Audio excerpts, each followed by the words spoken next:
It's been fantastic just to see the students engage and see the amount of students engage and how effective that has been for them. Oh, they look really amazing. I say we've got Currys, we've got Axon, we've got the National Crime Agency. But what's really nice is it's all the activities our learners can get involved in. They're not just sitting and listening to a lecturer, they can get some hands-on experience as well. The interactive session is called Legend of the Cyber King. So it is a web-based game that is aimed at providing insight to students on our day-to-day. There's been varying ability, but equally high engagement.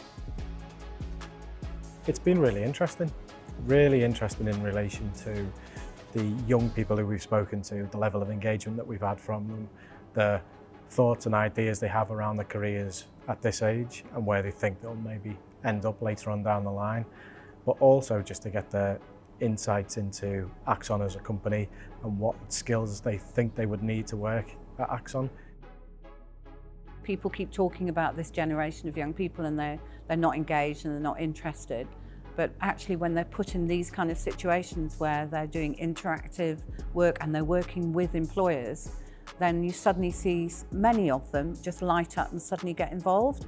And then the lovely part of it is they walk out and they're actually buzzing and they're talking about it.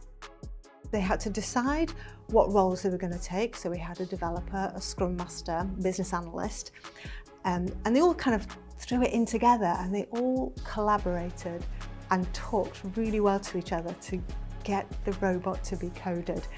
And basically by the end of it, they were just having loads of fun, and I wished we could have gone on for a bit longer.